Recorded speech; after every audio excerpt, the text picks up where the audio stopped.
Hello everyone, आप सभी का इंटेलिजेंस गैलेक्सी में स्वागत है। आई होप आप सभी अच्छे होंगे, स्वस्थ होंगे, मस्त होंगे। तो चलिए, आज का जो मेरा टॉपिक है वो home science fourth semester syllabus की बात की जाए न्यू एजुकेशन पॉलिसी में।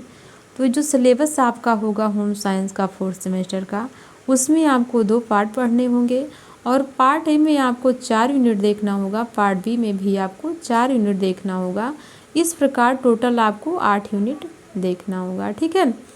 अब टॉपिक की बात की जाए, जो प्रश्न पत्र का आपका नाम है वो आवास और प्रसार शिक्षा है, यानी कि हाउसिंग एंड एक्सटेंशन एजुकेशन है, ठीक है।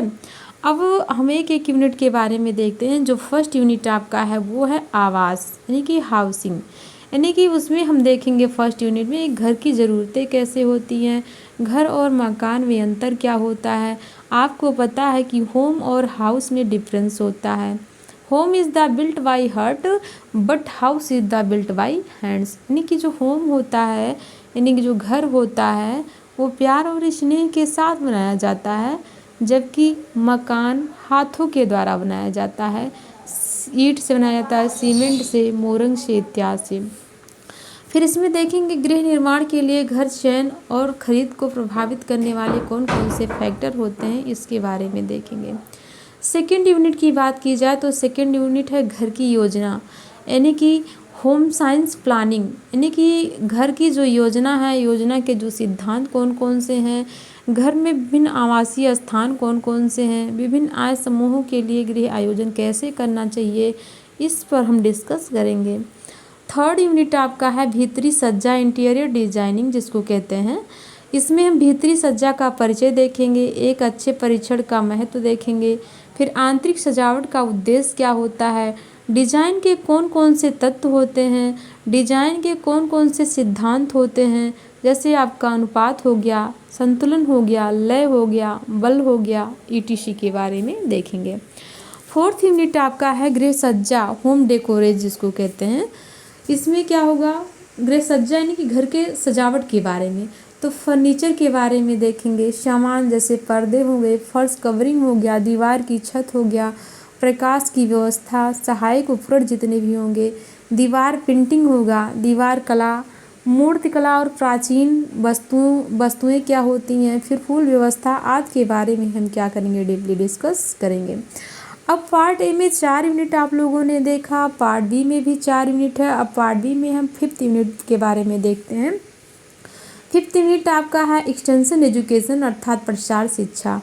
प्रसार शिक्षा का अर्थ देखेंगे, प्रसार शिक्षा का उद्देश्य क्या होता है, इनके कौन कौन से सिद्धांत होते हैं, प्रसार शिक्षा का दर्शन क्या है, भारत में प्रसार शिक्षा का प्रयास कब से किया जाने लगा, औपचारिक शिक्षा क्या है, अनौपचारिक शिक्षा क्या है, औपचारिक शिक्षा कैसे दी जाती है, अनौपचारिक शिक्षा कैसे दी जाती है, इसके बारे में हम क्या करेंगे, डीपली डिस्कस करेंगे।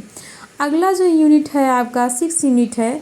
इसमें क्या होगा, इसमें प्रसार शिक्षण और सीखना, यानी कि एक्सटेंशन टीचिंग एंड लर्निंग, यानी कि एक प्रसार कार्यकर्ता की भूमिका क्या होता है, प्रसार कार्यकर्ता के अंदर कौन कौन से गुण होने चाहिए, प्रसार शिक्षण के जो चरण होते हैं वो चरण कौन कौन से हैं, प्रभावी शिक्षण और सीखने के लिए मानदंड क्या है, संचार क्या होता है, प्रसार शिक्षण के कितने तरीके होते हैं, प्रसार शिक्षा का परिभाषा क्या होता है, महत्व देखेंगे, विशेषताओं को देखेंगे, तत्व क्या है, मॉडल क्या है, संचार मॉडल क्या है, इसके बारे में हम डिस्कस करेंगे। अगला जो आपका यूनिट है वो है संचार में चुनौतियाँ, यानी 7th यूनिट आपका है संचार में चुनौतियाँ, यानी चैलेंजेस कम्युनिकेशन। संचार में प्रसार और विकास के बीच क्या संबंध है, प्रसार शिक्षण विधियाँ कौन कौन सी होती हैं, उनका हम वर्गीकरण करके देखेंगे, फिर मार्गदर्शक कारक कौन कौन से होते हैं, फिर प्रसार शिक्षण विधियों का चयन कैसे किया जाता है, प्रसार शिक्षण विधियों का उपयोग क्यों किया जाता है, इसके बारे में हम डीपली डिस्कस करेंगे। लास्ट यूनिट आपका है श्रव्य दृश्य सामग्री, यानी ऑडियो विजुअल एड्स।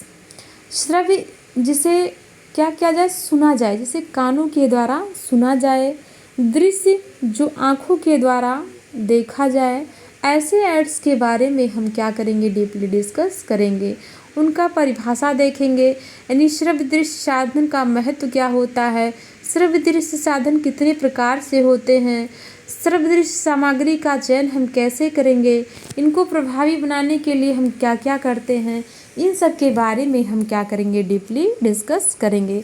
तो आइए हम देखते हैं जो हमारा यूनिट था, एक बार पुनः हम फिर से यूनिट के बारे में देखते हैं।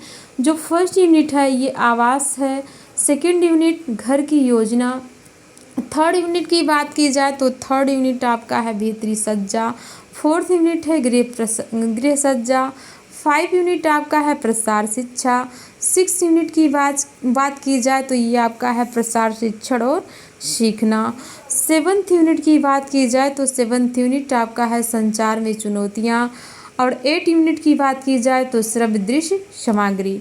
आई होप आप सभी को समझ में आ गया होगा। आप लोग इसे डाउनलोड कर लीजिए, कॉपी पर नोट डाउन कर लीजिए, आप तो स्क्रीनशॉट ले लीजिए, जैसा आपको सही पड़े वैसा ही कर लीजिए। Okay bye, take care.